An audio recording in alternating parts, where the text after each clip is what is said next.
part of the apocalyptic program. Just you made me think of something else when I was reading the Abbottabad Commission report into the killing of bin Laden, which was put together by representatives in Pakistan.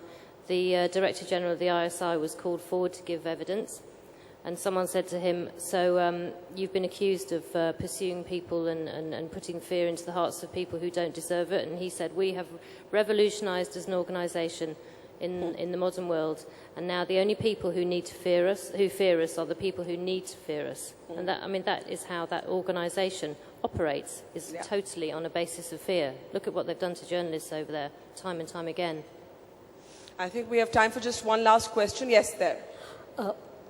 It's not a question. I tend to agree with Baraka that with fundamentalism, extremism, and radicalism, there's no way India and Pakistan are going to live together as good neighbors. Because when it comes to Pakistan, they really don't require a reason for terrorism. Okay, that's a comment there. So we will take one last question to the lady there. Yes. Take the mic, ma'am.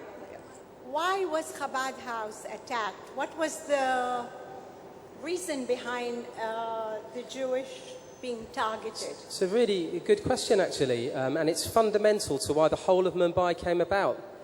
The argument that took place within Lashkar-e-Toiba was that a new kind of operation needed to be mounted that took Lashkar out of the Kashmir Valley and put it into the mainstream of Islamism.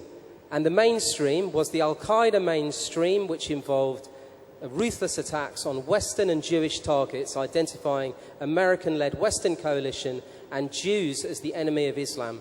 And therefore, in Mumbai, Lashkar could do its old dirty work of attacking India, but it could also attack Americans, Brits, Europeans, Jews, and internationalize the target, making it seem like it had the hallmark of an Al-Qaeda attack.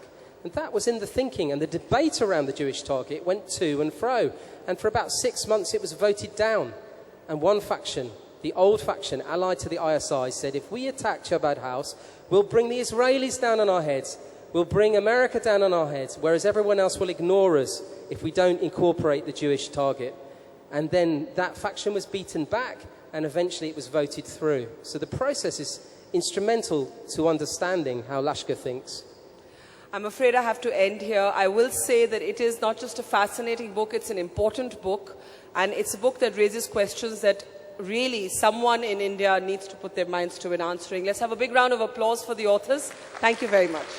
Ms. Dutt, thank you for steering this conversation. Mr. Levy and Ms. Scott Clark, thank you for being part of this very interesting discussion. The authors will be available outside for book signings. Thank you all for being a fabulous audience. We would also like to take a moment to thank our presenting sponsor, the Lodha Group, studio partners Aditya Birla Group and Yes Bank, telecom partner Vodafone, bookstore partner Crossword, partner for beautiful hair Dove, kids session partner HDFC Home Loans, partner in excellence Brook Bond Taj Mahal, sound partner Bose, hospitality partner Trident, a partner Monte Grappa and Times Now, and Radio Mirchi.